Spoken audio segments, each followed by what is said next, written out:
우리 옆에 있는 분들과 한번 인사 나누겠습니다. 고맙습니다. 감사합니다. 주님 안에서 사랑합니다. 오늘은 제 10과 말씀 같이 보시겠습니다. 마태복음 24장 14절 같이 보시겠습니다.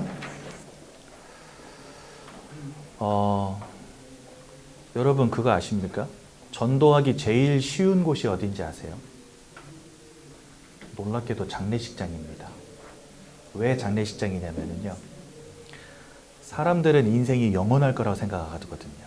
누구도 죽음을 떠올리고 살진 않아요. 그런데 장례식장에 가면 사람들이 죽음을 눈앞에서 보게 되잖아요. 내가 사랑하는 사람이 죽어버렸으니까, 돌아가셨으니까. 그러니까 이 죽음이라는 걸 드디어 생각하게 되거든요. 인생에는 분명히 끝이 있는데 이 끝이 있다는 생각을 모르고 살아가는 거예요. 근데 성경은 우리에게 이 땅에도 끝이 있다라고 말씀하시는데 그 끝이 언제 오는지 오늘 성경 말씀하십니다. 그래서 여러분 오늘 성경을 한번 잘 읽어보세요. 우리 마태복음 24장 14절 함께 읽겠습니다.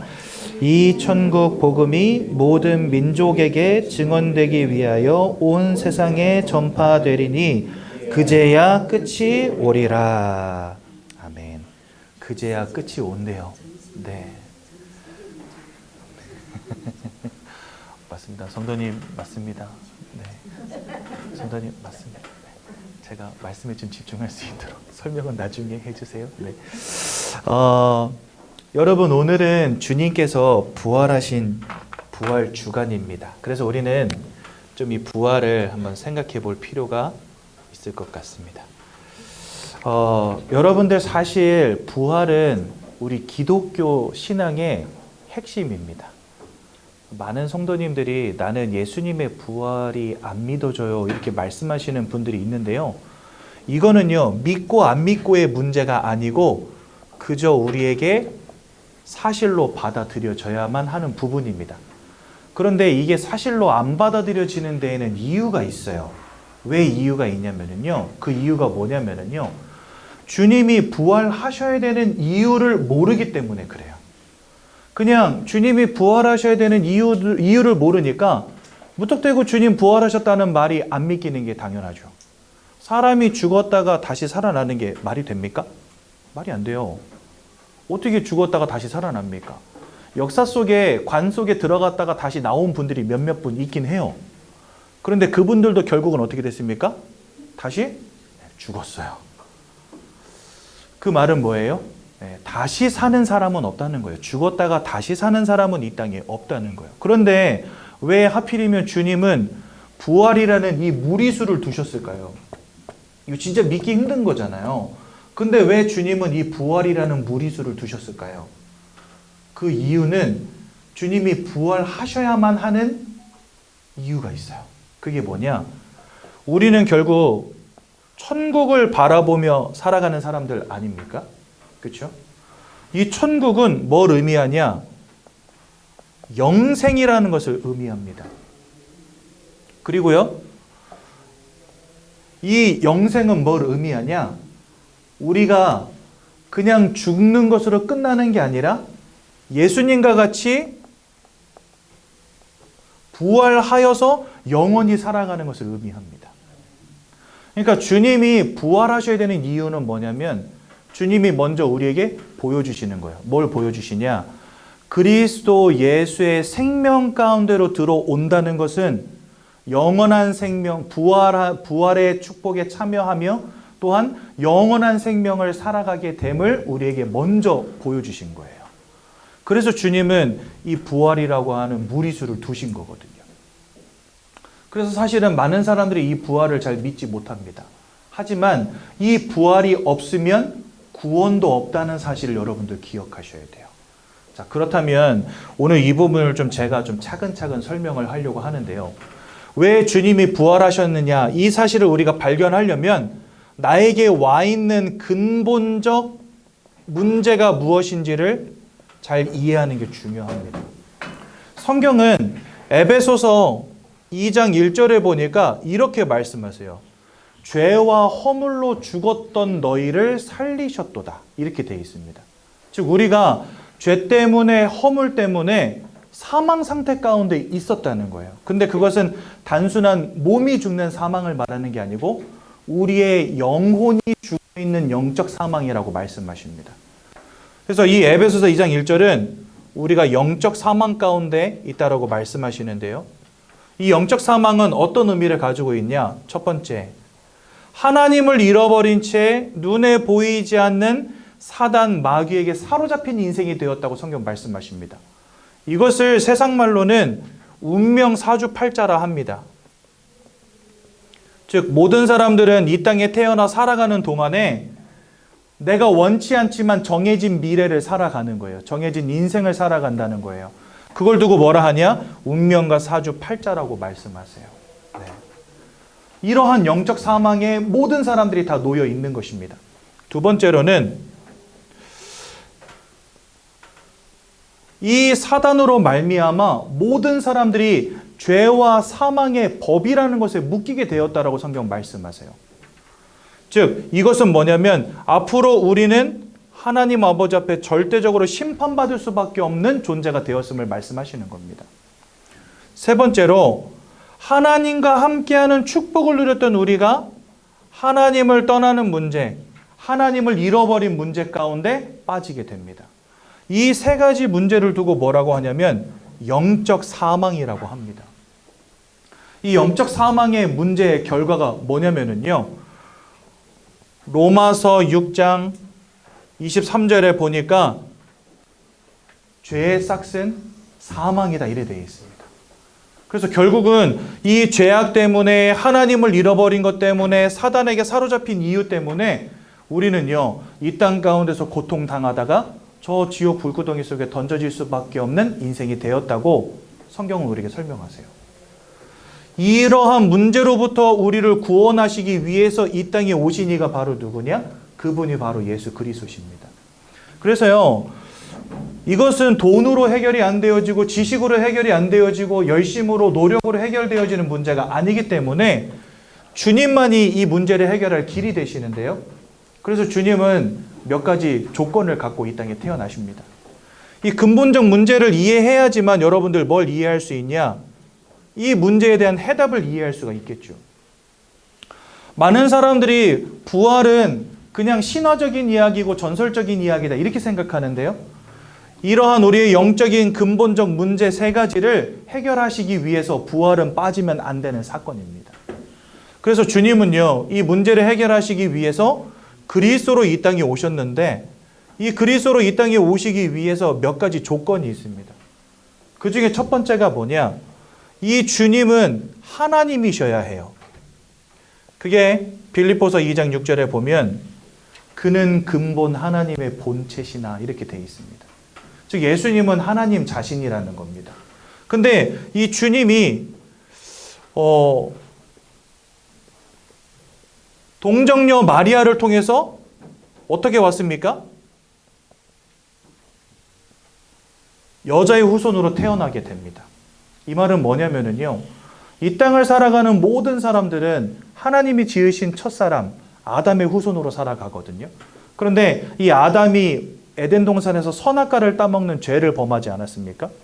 그 죄로 말미암아 로마서 5장 12절에 보니까 모든 사람이 죄와 사망 가운데 놓이게 되었다. 이렇게 말씀하시거든요. 아담 한 사람 때문에 모든 사람이 죄와 사망 가운데 놓이게 되었습니다. 그래서 이 땅에 살아가는 모든 사람들은 이 원죄의 문제에 다 걸려 있는 거예요. 그래서 주님은 우리를 대신해서 죽어주시기 위해 이 땅에 오셨기 때문에 죄와 상관이 없는 몸으로 오셔야 됩니다. 그래서 주님은요. 남자와 여자가 만나서 가정을 이루고 거기에서 아이가 태어나는 방법으로 오시지 않고 남자를 알지 못하는 여자의 몸을 통해서 성령으로 잉태돼서 이 땅에 오셨다라고 성경 말씀하시거든요. 즉 동정녀 마리아를 통해서 아담과 상관이 없는 몸으로 원죄와 상관이 없는 몸으로 태어나신 유일한 인간이 바로 예수님이십니다. 이 예수님이요. 그 몸으로 오셔서 뭐 하셨냐? 지난 주간이 우리 고난 주간이었잖아요. 이 고난 주간에 십자가를 지신 겁니다. 그리고 요한복음 19장 30절에 보니까 그 십자가 위에서 돌아가시면서 너희를 위한 구원을 내가 이루었다 이렇게 말씀하셨어요. 그런데 이렇게 십자가에서 돌아가시고 나서 부활하지 못한다고 하면 예수님도 결국은 사망을 이기지 못했다는 말과 똑같잖아요. 그래서 우리에게 있는 이 영적인 사망을 끝내고 우리에게 영생과 부활을 허락하시기 위해서 주님은 살아나셔야 되는 거예요. 그래서 주님은 십자가에서 돌아가신 지 3일 만에 뭐 하셨습니까? 네, 부활하셨습니다. 그래서 여러분들 고린도전서 15장 12절에 보니까 이렇게 말씀하세요. 그리스도의 부활이 없으면 구원도 없는 것이요. 이렇게 말씀하십니다. 그렇죠? 주님이 다시 살아나시지 못한다면 주님도 사망을 이기지 못했다는 말과 똑같아요. 그 말은 우리도 사망을 이길 길이 영 사라져 버리는 거예요. 근데 주님은 우리를 구원하셨다라고 하는 증거로 사망을 이기고 부활하신 것입니다. 그렇죠? 그래서 여러분들 로마서 1장 4절에는 이렇게 말씀하십니다. 하나님이 예수 그리스도를 저 사망에서 건져내셔서 하나님의 아들임을 선포하셨다 이래 되어 있습니다. 즉 부활을 통해 예수님이 전능하신 하나님의 아들이심을 우리에게 보여주셨다. 로마서 1장 4절은 말씀하십니다. 그래서 여러분들 우리 인생에 와 있는 이 근본적 문제는 주님이 죄 없는 몸으로 오셔서 십자가에서 죽으시고 부활하시지 않는 이상은 해결되어지지 않는 문제라는 겁니다. 그래서 여러분 주님의 동정녀 탄생과 십자가 죽으심과 부활 이 세 가지는요 믿음의 대상이 되면 안 돼요. 절대로요. 와 믿어진다. 이게 참 중요한 말이긴 한데 이것은요 단순히 믿음의 대상이 아니라 여러분들에게 그저 사실이어야 합니다. 여러분들 부모님이 믿어지세요? 여러분들은 여러분들 부모님이 부모라는 사실을 믿으세요? 아니면 그냥 사실로 받아들이세요? 그렇죠. 그거는 부모님이라는 것은 믿음의 대상이 아니에요. 그냥 그저 사실인 것이지. 맞습니다. 주님의 동정녀 탄생과 십자가와 부활하심도 마찬가지입니다. 부활이 안 믿어진대. 안 믿어져도 괜찮아요, 여러분들. 안 믿어질 수 있어요. 그런데 부활은 믿음의 대상이 아니라 뭐라고요? 사실. 주님이 이러한 모양으로 오시지 않았다면 구원도 없는 것입니다. 여러분들이 진짜 구원받은 하나님의 자녀가 맞다고 한다면 요 세 가지는 사실이어야만 하는 거예요. 무슨 말인지 이해가 되시죠? 그러니까 요 세 가지가 사실이 아니라면 구원도 없는 거예요. 그렇죠? 그래서 요 세 가지는 믿음의 대상이 아닙니다. 사실일 뿐이에요. 그렇죠? 여러분들의 엄마 아버지가 아무리 엄마 아버지가 아닌 것 같아도 엄마 아버지인 것처럼 저 어렸을 때 아버지한테 뒤지기 맞고 컸거든요. 그래가지고 한때는 우리 아버지가 나를 다리 밑에서 주워왔나. 왜냐니까 저희 어머니가 아버지랑 약혼을 하시고 결혼식이 얼마 있기 전에 횡단보도를 건너다가 1톤 트럭이 치여서 30m를 날아가셨대요. 그래서 결혼도 못하고 병원에 6개월을 입원해 계셨는데 골반이 으스러져가지고. 근데 퇴원할 때 의사가 뭐라 그러냐면 불임입니다. 이렇게 말을 했대요. 애를 가질 수 없는 몸이 된 거예요. 그래가지고 야 이거 어떡하냐 하고 있었는데 제가 생겼대요. 그래서 왜 동생은 왜 안 낳았어? 그러니까 저 퇴원하고 나서 애가 안 생기더래요. 아무리 가지려고 노력을 해도 안 생기더래요. 기적의 아들입니다. 근데 여러분 웃긴 사실은 뭐냐, 제가 그 얘기를 듣고 아버지한테 하도 맞고 크니까 사실은 엄마가 난 게 아니고 주워온 거 아니야? 이런 생각 많이 했거든요. 아빠가 아빠라는 게 안 믿어져. 왜? 하도 패니까. 저는요 어렸을 때 기억이 아버지한테 맞은 거랑 그 다음에 제가 막 맞고 있으면 저희 할머니가 저를 구원하셔가지고 저를 들쳐업고 우리 집 그 뒷뜰에 가면 아주 큰 은행나무가 있어요. 그 은행나무 밑에서 제 궁뎅이 두들겨 주시면서 괜찮아 괜찮아 울지마 했던 게 기억이 나요. 하도 맞아가지고. 그러니까 어렸을 때 많이 의심했거든요. 우리 아버지가 아닌 것 같아. 우리 엄마가 아닌 것 같아 이러면서. 근데 여러분 부모님은 믿음의 대상이 아니에요. 그냥 그저 사실일 뿐이지. 그죠? 주님이 이러한 모양으로 오시지 않았다면 구원도 없는 것입니다. 여러분들에게 와 있는 인생의 근본적 문제가 뭔지가 이해되어진다면 주님은 반드시 이 모양으로 오셔야 해요. 부활이 없으면 구원도 없는 것입니다. 그러니 여러분 꼭 기억하세요. 이건 그냥 단순히 믿을 게 아니라 사실이어야만 하는 거예요. 사람들은 이렇게 말합니다. 아이고, 예수를 신격화하기 위해서 뭔가 태어난 것도 특별하게 태어난 것처럼 보이려고 동정녀 마리아에게 성령으로 나서 태어났다 이렇게 말을 해요. 근데 여러분, 예수님을 신격화하기 위한 게 아니라 주님은 이 모양으로 오지 않으면 안 돼요. 구원자의 자격이 없다니까요.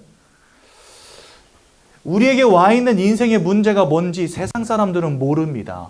그러니까 주님이 성령으로 잉태됐다, 십자가에서 죽었는데 3일 만에 부활했다, 이 모든 것들이 다 예수님을 신격화하기 위한 거짓말이라고 여겨요. 그런데 주님은 이 모양으로 오시지 않는다면 구원자의 자격이 없는 것입니다. 놀라운 사실은 우리나라에 내가 하나님이다, 예수님이다, 성령님이다 라고 처음 그런 사람이 우리나라에 나타난 이래로 지금까지 하나님, 예수님, 성령님을 다 합치면 100명이 넘어요. 현존하는 하나님이 계십니다. 우리 하나님의 교회 장길자 어머니 하나님. 거기 어머니 하나님의 교회에서 나온 분을 한번 만났는데 그분이 저한테 되게 재미있는 얘기를 했어요. 아버지 하나님이 돌아가시고 얼마 후에 어머니 하나님이 나타났다는 거예요. 그래서 이 단체는 뭐지 하고 나왔대요. 근데 지금도 수없이 많은 사람들이 어머니 하나님을 믿고 있습니다. 그런데 성령으로 잉태돼서 태어나신 분이 아니에요. 그분도 육신적인 어머니 아버님이 있어요. 생리적인 아버님 어머님이 있어요. 우리를 위해서 십자가 지신 분도 아닙니다. 더더군다나 부활도 못했어요. 거의 한 10년 전에 돌아가신 우리 문선명 하나님 감기로 돌아가셨거든요. 근데 이분 아직 부활 못했어요. 여러분, 내가 하나님이다, 예수님이다, 성령님이다 말하는 사람들 이 땅에 수없이 많이 왔다 갔습니다. 하지만 이 모양을 따라 온 사람 한 명도 없었습니다. 왜요? 그들은 그리스도가 아니기 때문에. 근데 주님은 이 모양으로 오셔야만 합니다. 여러분들을 위해서 죄 없는 몸이 죽으셔야 되기 때문에, 그리고 여러분들의 위한 구원을 이루는 장소가 십자가이기 때문에, 그리고 여러분들에게 영원한 생명과 부활에 참여하는 축복을 주시기 위해서 주님은 반드시 부활하셔야만 했던 거예요. 그래서 요 세 가지는 예수가 그리스도라고 하는 조건이 됩니다. 그러니까 이게 충족되지 않으면 구원도 없는 것이고, 이게 충족되지 않으면 그분은 구원자가 아닌 거예요. 그러니 여러분, 부활을 믿어야 되겠습니까? 아니면 사실로 받아들이셔야 되겠습니까? 우리가 구원의 축복을 누리려면 이것이 나에게 사실이 돼야 돼요. 그렇죠? 그래서 오늘 부활에 대한 이야기를 짧은 시간 동안 진짜 따발총 쏘듯이 따다다다다 해가지고 설명해 버렸는데, 우리 성도님들 좀 이해가 되셨으면 좋겠습니다. 제가 하는 말이 무슨 말인지. 근데 이것은 우리가 구원의 길을 좀 진지하게 나눈다면 여러분들에게 더 이해가 될 거예요. 그래서 요거는 다 지우고 오늘도 우리는 구원의 길을 나누도록 하겠습니다. 예전에 어떤 새가족 성도님이 되게 재밌는 이야기를 하셨어요. 저한테 나가고 나서 따로 이렇게 잠깐 만나는데 그 얘기를 하시는 거예요. 이거 10주 동안 와야 돼요, 진짜, 이러는 거예요. 그래서 우리 교회는 10주 오셔야지 수료증 드립니다. 그랬더니 5번 들었는데 맨날 똑같은 얘기만 하시니까 이제 목사님 쓰시면 다음에 뭐 쓸 건지도 아는데 굳이 10주 들어야 되네요. 그래서 제가 그분한테 그 얘기했습니다. 저는 1년에 52번, 지금까지 6년 300번 넘게 이 짓을 하고 있는데 왜 하는지 아십니까? 너무 중요하니까. 그죠? 그래서 10번만 들어보세요. 저는 300번 넘게 했습니다. 그랬더니 그래요. 그래서 10주 오셨어요. 여러분, 맨날 똑같은 얘기 하는 것 같습니까? 그런데요, 세상 그 어디에서도 알려주지 않습니다. 왜요? 고린도후서 4장 4절에 보니까 이 세상의 신이 믿지 아니하는 자들의 눈을 가리웠다 이래 돼 있어요. 그래서 하나님의 형상이신 그리스도 예수의 영광의 광채를 보지 못하게 만들었다 이래 돼 있습니다. 이 땅에서는요, 볼래야 볼 수 없는 겁니다. 왜요? 골로새서 2장 8절에 보니까 이 땅의 철학과 학문은 그리스도를 따름이 아니니 이래 돼 있습니다.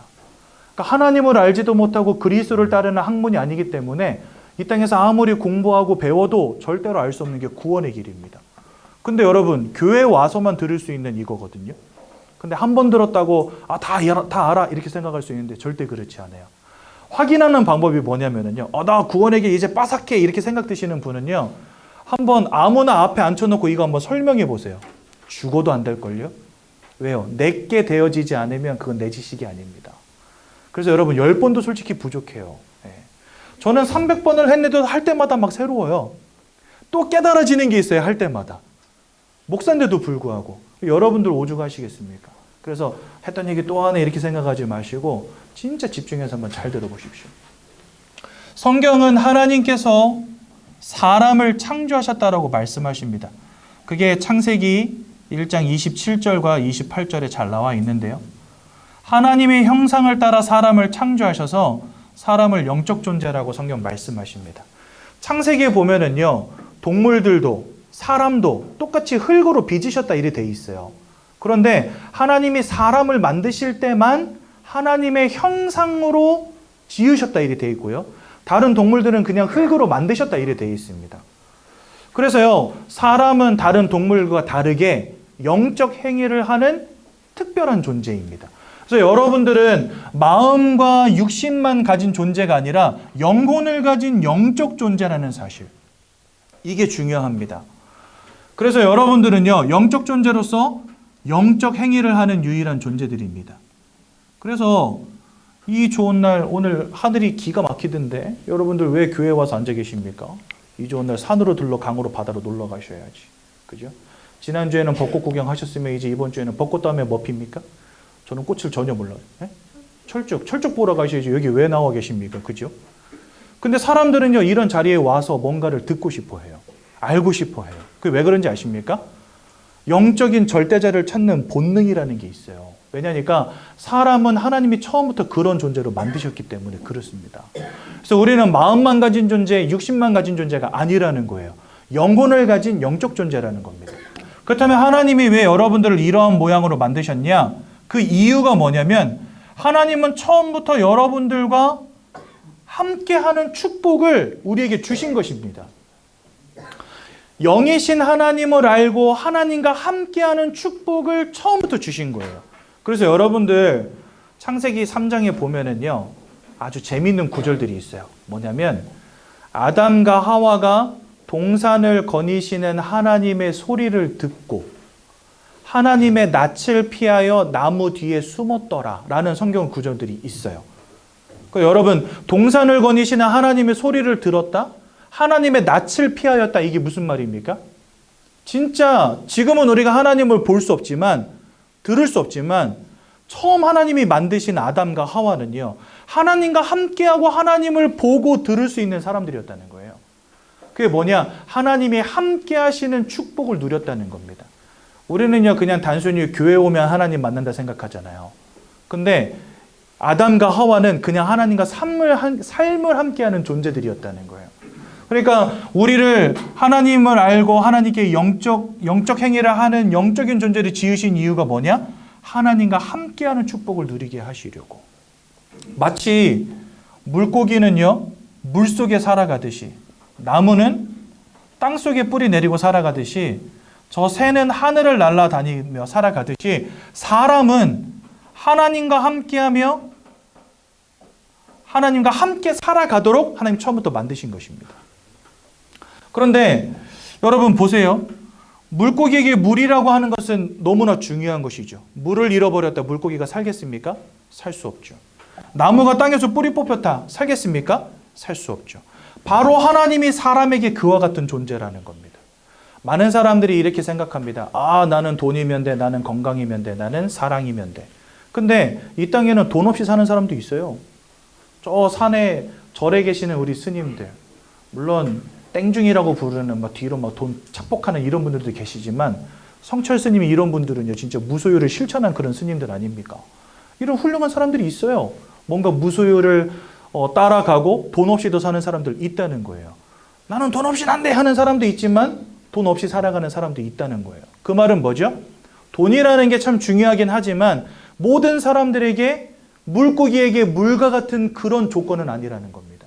그런데 물고기에게 물과 같은 조건으로 하나님이 처음부터 사람에게 주신 게 뭐냐?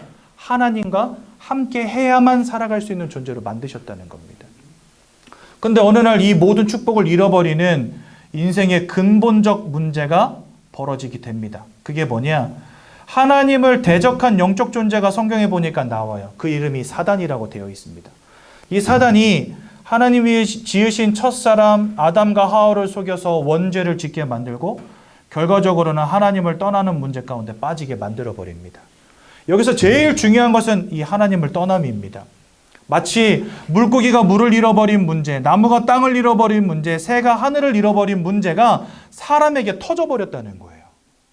우리는 분명히 영적 존재인데 내가 영적 존재라는 것도 알지 못하고 하나님을 알지 못하고 천국과 지옥이 있음을 전혀 알 수도 없는 존재로 우리가 바뀌어지게 된 거예요.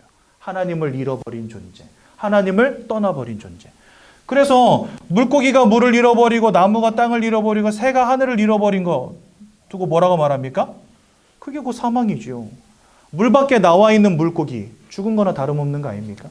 뿌리 뽑힌 나무 살겠습니까? 그것처럼 하나님을 잃어버린 것도 성경은 우리에게 그것이 곧 사망이라고 말씀하십니다. 그래서 아까 제가 말씀드렸던 에베소서 2장 1절에 죄와 허물로 죽었던 너희를 살리셨도다 했던 이유가 바로 이겁니다.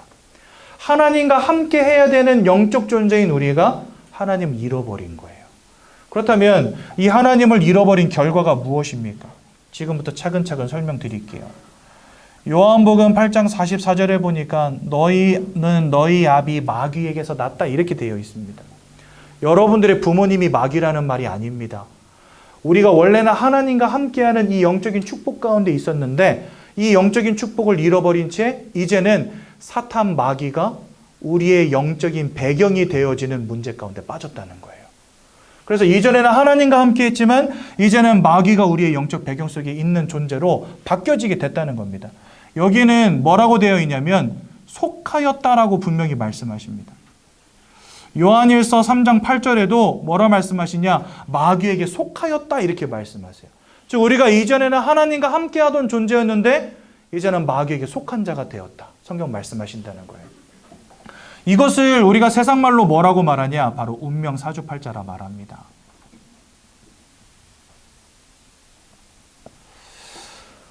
제가 무당들을 수백 명 만났거든요. 근데 이분들은 다 무속인이 되는 과정이 어떠냐면요. 어느 날 갑자기 몸이 막 아프기 시작해요. 병원에 가도 병명도 안 나와. 약을 먹어도 해결이 안 돼. 그래가지고 이것저것 다 해보다가 뭐 양방, 한방, 그 다음에 민간요법 다 해보다가 아무리 해봐도 해결이 안 되어지니까 병원에 가도 병명도 안 나오고 그래서 마지막으로 찾아가는 데가 어디냐? 점집을 찾아갑니다. 점집을 찾아가면 무당이 이제 말을 하죠. 당신 신받아야 된다. 이거 무병이다. 그 여러분도 어느 날 갑자기 여러분들 몸이 아팠는데 무당 찾아갔더니 당신 무당돼야 된다 이렇게 말을 하면 여러분들 받아들이시겠습니까? 안 받아들이죠. 끝까지 버텨요. 안 받으려고. 나 그런 거 안 할 거예요. 버팁니다. 그런데 이걸 버티면 버틸수록 가정과 가문의 우환질고가 끊이질 않는 거예요. 그러다가 결국에는 어떤 말 때문에 대부분 받아들이게 되냐? 당신이 안 받으면 이거 당신 딸한테 내려갑니다. 그 말에 무너지는 거예요, 사람들이. 당신이 안 받으면 이거 당신 동생한테 넘어갑니다. 그 말에 무너지는 거예요. 그래가지고 울며 겨자 먹기로 사실은 받아들입니다. 그래서 무당이 될 때 이 무당들이 다 뭐 하냐면은 내림굿이라는 걸 해요. 내림굿이라는 걸 하는데 이 내림굿이라는 게 뭐냐면은 눈에 보이지 않는 영적인 존재를 내 몸에다 받아들이는 겁니다. 그래서 여러분들 이렇게 무속인들을 만나러 가잖아요. 그러면은 다 그 이름에다가 대부분 써 있어요. 동자보살, 처녀보살 이런 식으로. 그 뭐냐면은 동자신을 모신 무당, 처녀신을 모신 무당. 이렇게 자기 몸에다가 모시고 사는 거예요, 그 귀신들을. 제가 이 무속인들을 수백 명 만나가지고 같이 이야기 나눠봤는데 다 똑같아요. 다 이 과정을 통해서 무속인이 돼요. 이분들에게 예수 그리스도를 전하면은요, 하나같이 말하는 게 있어요. 그게 뭐냐? 나에게 와 있는 이 운명과 사주팔자 바꿀 수 없어요. 이렇게 말해요. 이것저것 다 해봤지만 막을 수 없었어요. 이렇게 말을 해요. 그러니까 너무 안타까운 거죠. 하나님과 함께 되는 인생이 하나님 잃어버린 채 이제 이런 운명과 사주팔자에 붙잡힌 인생으로 바뀌어지게 된 겁니다. 근데 여러분들 이 사주팔자가 뭐냐면 생년월일시거든요. 그러니까 여기 있는 여러분들 모두가 다 사주팔자를 갖고 있어요. 그러니까 한 명도 사주팔자가 없는 사람이 없어요. 근데 이 사주팔자의 주관자가 누구냐? 성경은 마귀라고 말하고 있는 겁니다. 그러니까 여러분들의 인생을 운명으로 사주팔자로 사로잡은 존재가 누구냐? 그게 바로 사단이라는 거예요. 그래서 근데 이 사단을 두고 성경은 뭐라 말씀하시냐? 그를 거짓말장이라고 말씀하십니다. 또 살인자라고 말씀하십니다. 요한복음 10장 10절에는 그를 도적이라고 표현해 놓으셨습니다. 도적이 오는 것은 모든 것을 빼앗고 죽이고 또 멸망시키려는 것 외에는 다른 목적이 없다라고 말씀하십니다. 그러니까 여러분들의 인생을 운명과 사주팔자로 붙잡은 이 사단은요, 여러분들의 인생으로부터 모든 것을 빼앗아가는 존재인 거예요. 마음의 평안함을 앗아갑니다. 돈을 아무리 많이 벌어도 아무리 성공해도 사람들 다 지금 정신과 진료 받으면서 약 먹는 사람들이 그렇게 많아요. 어느 날 갑자기 우울한 마음이 막 오는 거예요. 우울할 조건이 없는데 남편이 돈도 잘 벌어와, 인생도 성공했어, 많은 것을 배우고 지식인이야, 성공인이야. 그런데 어느 날 갑자기 우울함이 막 찾아오는 거예요. 그러니까 잠을 이루지도 못하고 약을 먹지 않으면 안 되는 문제. 내 잘못이 아니거든요. 내가 뭘 잘못해서가 아니거든요. 그런데 어느 날부터 내가 도저히 해결할 수 없는 문제들이 막 나에게 오는 거예요. 여러분들의 인생으로부터 평안함을, 행복을, 만족을, 기쁨을 앗아가는 존재가 있다는 겁니다. 여러분들 인생에 자꾸만 우환질고를 가져다 줘요. 사건, 사고에 빠지게 만들어요. 질병에 빠지게 만들어요. 원치 않는 실패 속에 빠지게 만들어버립니다. 누가요? 이 영적 존재, 사단이. 내가 영적 존재라는 것을 한 번도 생각을 안 하고 사니까 우리는 그저 돈 많이 벌면 그게 행복이라고 여깁니다. 근데 여러분 기억하십시오. 사람은 마음을 가졌고 육신을 가졌거든요. 또한 영혼을 가졌습니다. 여러분들 사람이 마음이 무너지면 그게 육신에 지대한 영향 끼치는 거 아시죠?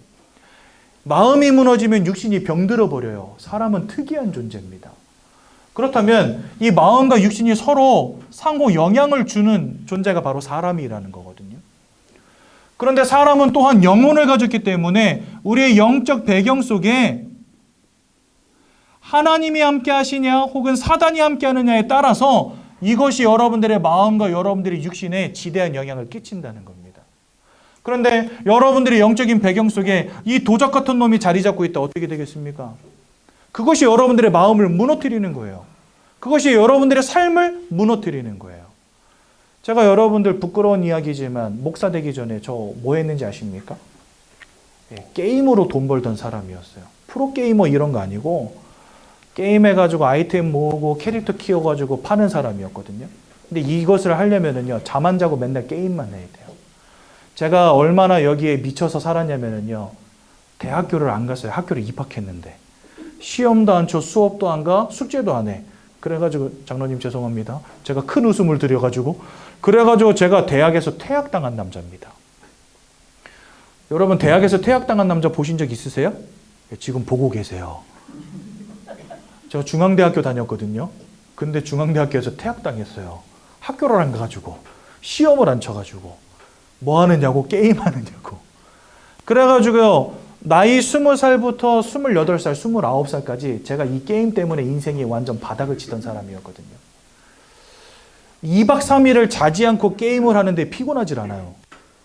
다크서클이 여기까지 내려오고 손톱에 때가 새까맣게 꼈는데 PC방에서 더 이상 지낼 돈이 없어서 나왔어요. PC방에서. 눈이 말똥말똥하고 정신이 쌩한데도 돈이 없어서 나왔다니까. 한 일주일은 더 할 수 있을 것 같은데 잠 안 자고. 그렇게 미쳐서 살았던 사람이에요. 완전히 제 인생에 뭔가에 사로잡혀가지고 완전히 무너져버린 인생.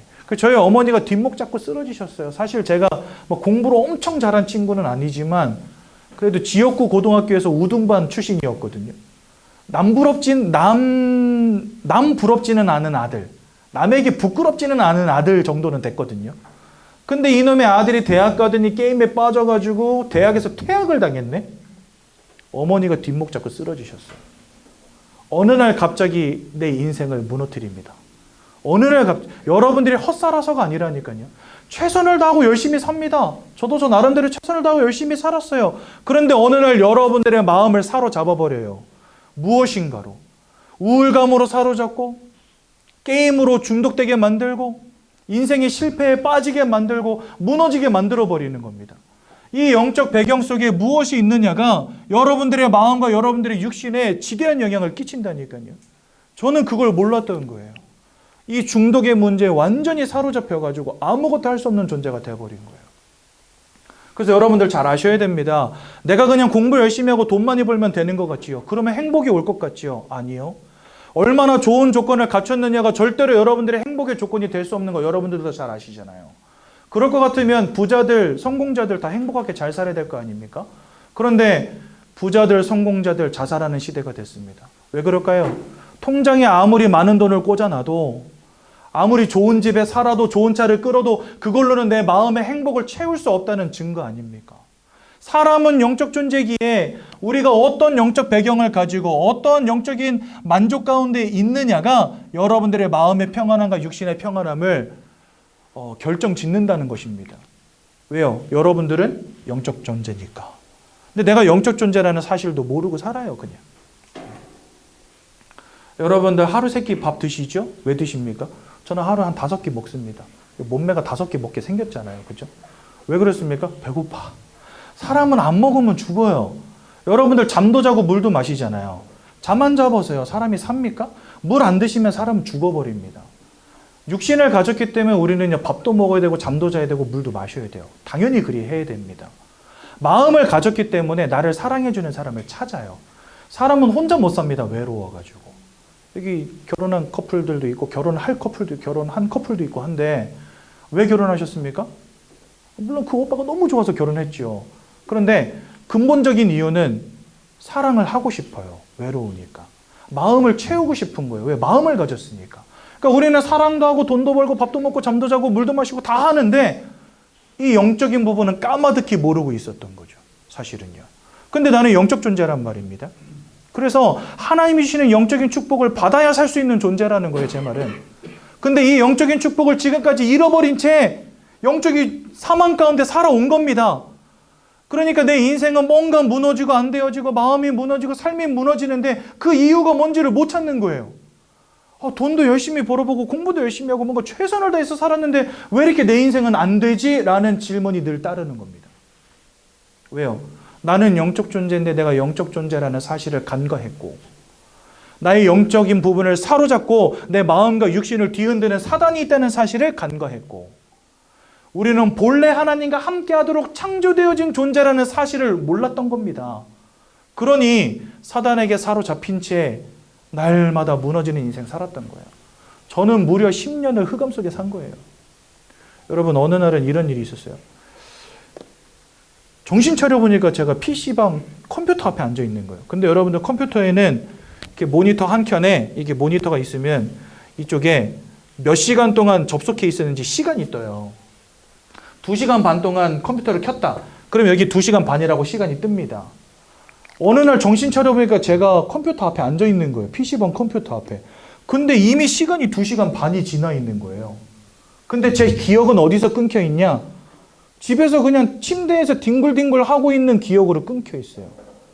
그때 이후로 어떻게 씻고 어떻게 여기까지 와서 2시간 반 동안 앉아 있었는지 기억이 안 나는 거예요. 제가 이 일이 있고 나서요. 한 30분 동안 손발이 떨려가지고 아무 짓도 못하고 벌벌벌 떨고 앉아 있었어요. 그리고 그날로 뭐 했냐?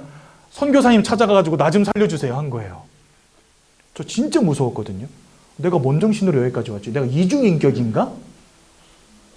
아니면 어떤 무의식 가운데 귀신의 역사 속에 여기까지 온 건가 막 별의별 생각이 다 들더라고요. 2시간 반의 기억이 없는 거예요. 정신 차려보니까 그 앞에 있더라고요. 그때 제가 이 중독이라는 문제의 심각성을 깨달았어요. 이게 단순히 내가 게임 좋아해서 삶이 무너진 게 아니구나. 영적인 부분이 내가 무너져 있었구나. 그때 깨달은 거예요. 그래서 선교사님 통해서 복음 듣고 예수 영접하고 제가 신학을 시작하고 목사가 된 겁니다. 너무나 많은 사람들이 지금 이런 문제 가운데 무너지고 있을 건데 나처럼 인생이 무너진 사람들 너무나 많을 건데 살려줘야 되겠다. 이런 생각이 들더라고요. 그래서 여러분 제 말을 농담으로 여기지 마십시오. 사람은 영적 존재입니다. 그래서 어떤 영적 배경을 갖느냐가 중요한데 지금 이 땅을 태어나서 살아가는 모든 사람들 하나님 잃어버린 채 사단의 배경 속에 살아가고 있다는 사실. 그러니 여러분 사람들의 마음이 무너질 수밖에 없죠. 너무나 많은 사람들이 조울증으로 착한 사람들이에요. 뭐 나쁜 짓 해서 그렇게 된 게 아니에요, 여러분들. 이 사람들의 잘못이 아니에요. 사단의 역사 속에 무너진 겁니다. 너무나 많은 사람들이 약을 먹지 않으면 잠을 자지 못하고, 그렇죠? 저 같은 경우는 게임 중독이었지만 또한 악몽에 엄청 오랫동안 시달렸거든요. 가위 눌림, 악몽 이런 것들에 엄청 많이 시달렸어요. 그러니까 이런 문제가 오는 겁니다. 악몽에 시달리고 불면증에 시달리고, 그렇죠? 심지어는 환청을 듣기도 하고 환상을 보기도 합니다. 귀신을 보기도 하고. 근데 여러분 놀라운 사실, 잠잘 때 누가 내 몸을 더듬는다고 하는 사람들이 있어요. 아무도 없는데. 환촉이라고 해요. 너무나 많은 사람들이 환촉과 같은 문제 가운데 시달리고 있어요. 제가 지금 만나고 있는 어떤 남자분도 환촉 이거 경험하셔가지고 되게 무서워하시고 힘들어하시거든요. 밤에 잠을 자는데 누가 자꾸 자기 다리를 막 이렇게 문지르는 거예요. 근데 그게 그냥 저린 게 아니고 진짜 이 피부를 누가 손으로 만지는 것처럼 문지르는 거예요. 소스라치게 놀라서 깨면 아무도 없어, 집에. 여러분 살겠습니까? 이런 사람들이 너무나 많이 있다니까요, 지금요. 그러니 그 삶이 어떻게 되겠습니까? 여러분 마음이 이렇게 무너지는데 삶이 만족되어지는 삶을 살 수 있을까요? 아니죠. 늘 힘들죠, 사실은요. 그래서 많은 사람들이 지금 삶이 무너졌습니다. 그러니 이렇게 마음속에 여러분 이런 것뿐만이 아니라 뭐 분노라든지 그다음에 갈등이라든지 뭡니까? 또 뭐 이런 문제들 속에 살아가다 보면 사실은 삶의 만족도가 많이 떨어지게 되죠. 그러니까 많은 사람들이 삶이 무너지고 실패 가운데 놓여지게 되고, 그러니까 술과 같은 또 마약과 같은 것들을 자꾸 찾게 되고요. 술이나 마약 이런 것들 몸에다 집어넣으면요, 몸이 망가지는 거 알면서도 사람들 한다니까요. 여러분 제가 어저께 진짜 놀라운 기사를 봤어요. 무슨 기사냐? 서울에 있는 하수처리장 있잖아요. 하수처리장이 뭐 하는 데입니까? 집에서 나오는 생활 오수, 폐수가 모이는 곳이 하수처리장이잖아요. 거기 있는 물을 무작위로 떠다가 검사를 한 거예요. 그런데 모든 하수처리장에서 뭐가 검출됐는지 아세요? 마약. 마약이 검출이 됐어요. 이제는요, 이 시대가 마약 안전지대가 아닙니다, 우리나라가. 예. 모든 하수처리장에서 나왔다는 건 뭐예요? 서울에 있는 모든 사람들 가운데 마약하는 사람들이 그렇게 많다는 거예요, 지금요. 서울 전역에 마약이 퍼져 있다는 거예요. 제가 그 기사를 보는데 진짜 섬뜩하더라고요. 여러분들 요즘에 마약 하나 사는데 피자 한 판 값이면 삽니다. 그러니까요, 중고등학생들 용돈 받아서 마약 살 수 있어요. 광고도요, 엄청 광범위해가지고 쉽게 살 수 있어요. 얼마 전에는요, 고등학생 하나가 아파트 계단에 쓰러져 있는 거를 119 구조대가 와가지고 구조했거든요. 이유가 뭔지 아세요? 마약이 취해가지고 쓰러졌어요. 고등학생 하나가. 이런 시대가 됐습니다, 여러분. 내 인생이 무너지는지도 모르고 하는 거예요, 사람들은요. 삶이 무너져버린 인생. 그러니 여러분, 사람들 뭐 할 수밖에 없습니까? 이거 할 수밖에 없어요. 왜? 안 되어지니까. 뭔가 원치 않는 실패가 계속되니까. 불행과 고통이 지속되니까. 뭔가 지푸라기라도 붙잡아보고 있는 심정으로 제사상도 차리고 고사상도 차리고 무당 불러다가 푸닥거리도 하고 집에다 부적도 갖다 붙이고 신주단지 모셔놓고 맨날 아침마다 빌기도 하고 이렇게 살아가는 겁니다, 사람들이요. 여러분 돼지머리에다가 콧구멍에다 만원짜리 끼놓고 귓구멍에다 만원짜리 끼놓고 절합니다. 그러면 진짜 그게 여러분들 불행을 막아줍니까? 근데 중요한 건 뭐냐?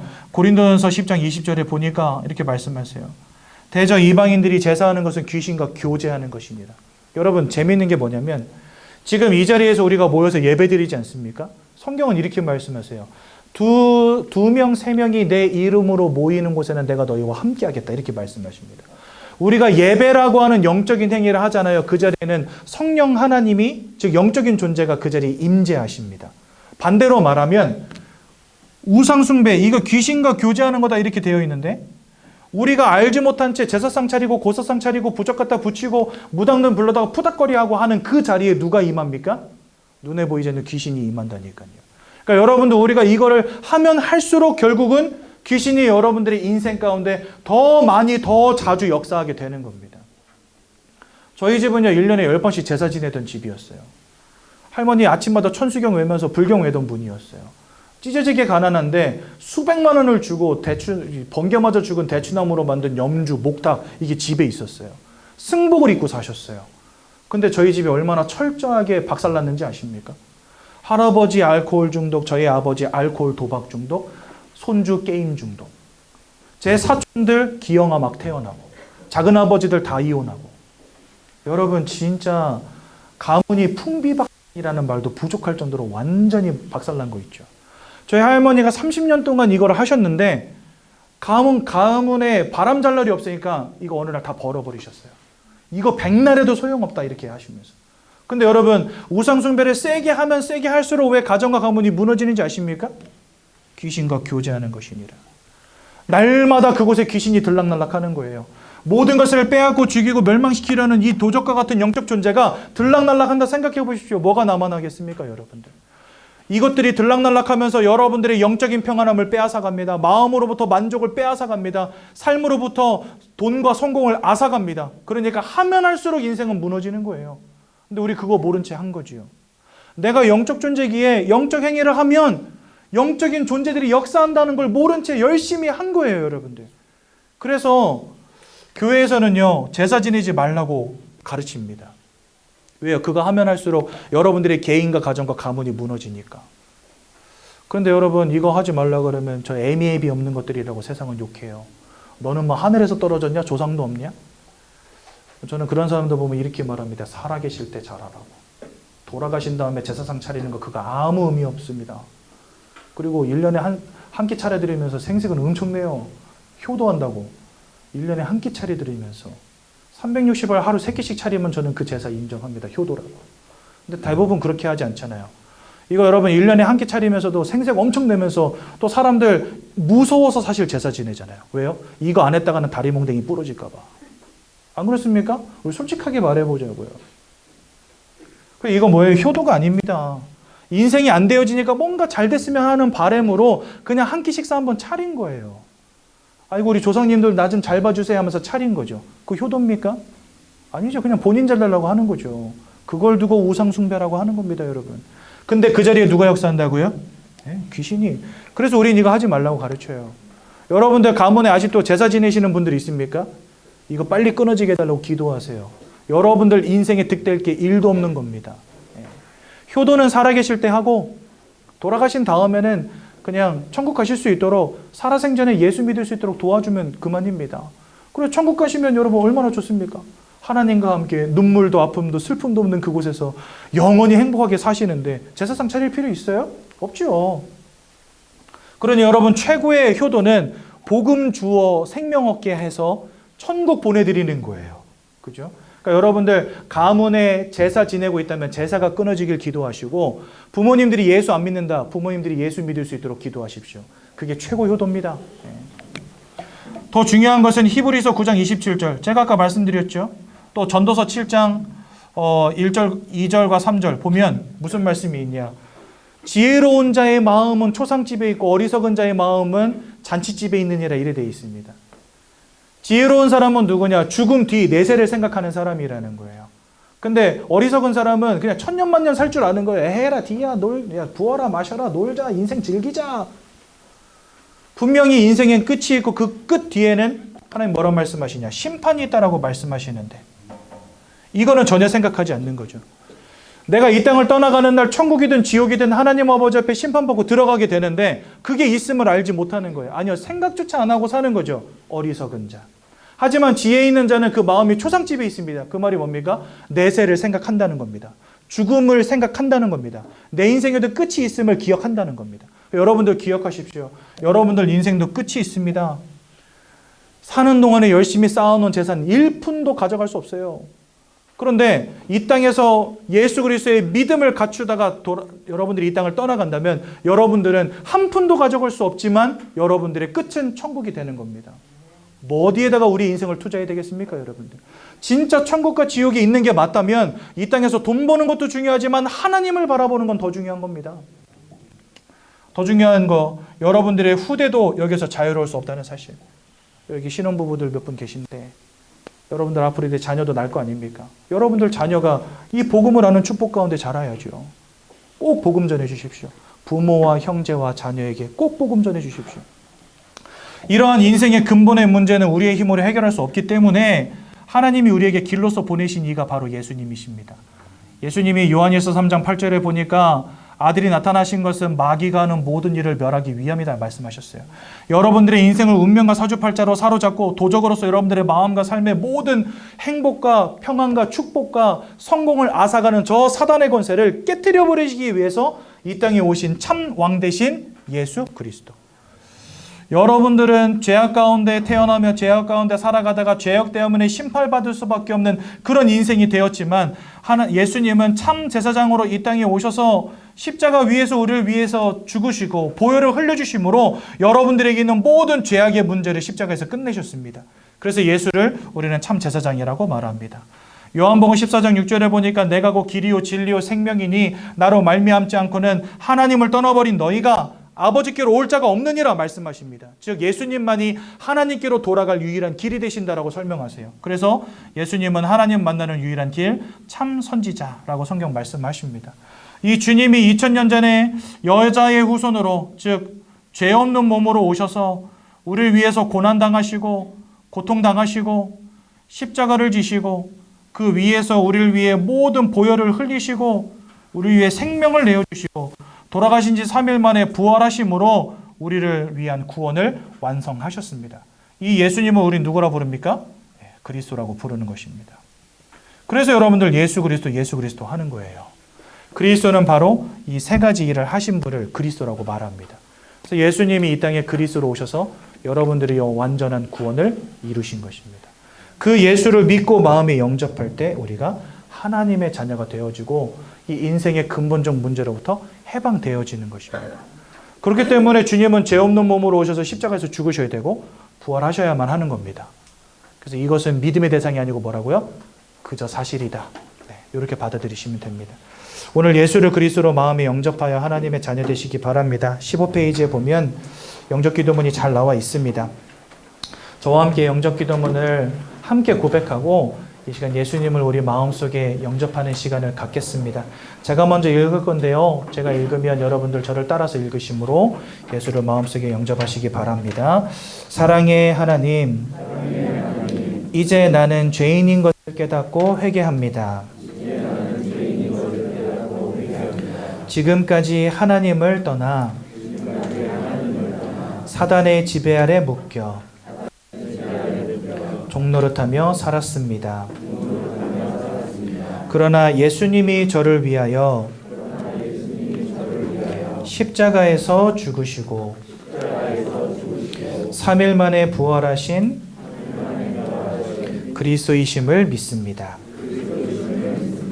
지금 예수 그리스도께서 하나님을 만나는 유일한 길이 되시며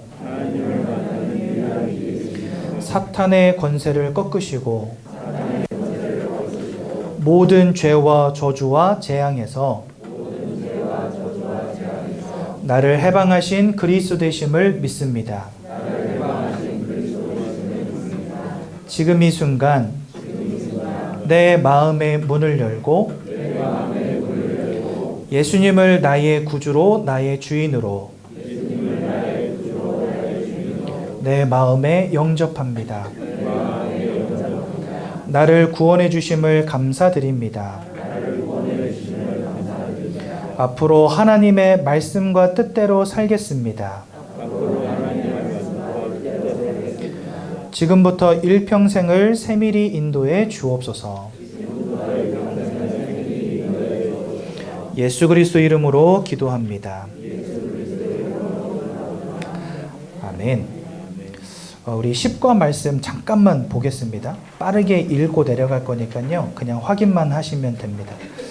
축복과 함께하는 삶, 전도라고 써놨는데요. 결국 하나님이 우리 성도님들을 예수 그리스도 이름으로 구원하신 데에는 이 목적이 있는 겁니다. 여러분들을 통해 또 다른 사람들에게 복음을 전하는 거. 하나님의 유일한 소원이 전도입니다. 디모데전서 2장 4절에 모든 사람이 구원받으며 진리를 깨닫기를 원하신다 되어 있고요. 그래서 우리를 부르신 이유가 바로 전도라고 마가복음 3장 13절에 15절 말씀하십니다. 그리고 우리에게 모든 민족에게 가라고 말씀하셨고 이 복음이 모든 민족에게 전달될 때 끝이 온다 말씀하십니다. 그래서 이 땅에도 끝이 있습니다. 언제가 될지는 모르지만 그 끝을 하나님은 전도를 통하여 이 복음이 모든 민족에게 전달된 그때에 끝이 온다 분명히 말씀하셨어요. 그러면 왜 전도입니까? 자기 지혜로 하나님을 알지 못합니다. 여러분들도 여기에 와서 저한테 들으니까 알지. 여러분들 스스로 이걸 깨닫겠습니까? 모르죠. 그래서 전달해 줘야 되는 거예요. 저도 누군가로부터 전달받아서 알게 됐거든요. 그래서 그분이 저를 전도한 거죠. 저는 지금 여러분들을 전도하고 있는 것이고, 그죠? 그리고 하나님을 아는 지식이 없어서 사람이 망한다고 하나님 말씀하세요. 하나님을 아는 지식이 없으니까 내가 왜 망하는지도 모르고 망하는 겁니다. 그죠? 오직 예수 외에는 구원자가 없으므로 이 예수만이 구원자니까 이거를 알려줘야 되는 거예요. 그죠? 사망에서 해방되는 유일한 길이므로 이 사망에서 어떻게 빠져나옵니까? 나를 위하여 죽으시고 부활하신 예수 외에는 없는 겁니다. 그러니 알려줘야죠. 그러므로 전도는 하나님의 최고 관심, 기쁨, 사역입니다. 그러니까 하나님이 제일 기뻐하시는 게 뭐냐? 황금 많이 드리는 거, 그것도 물론 하나님 기뻐하실 수 있겠지만 하나님 진짜 기뻐하시는 건 여러분들의 인생을 전도를 위하여 드리는 것입니다. 그러니까 하나님 가장 기뻐하십니다. 그래서 하나님은 이렇게 전도하는 자들을 축복하세요.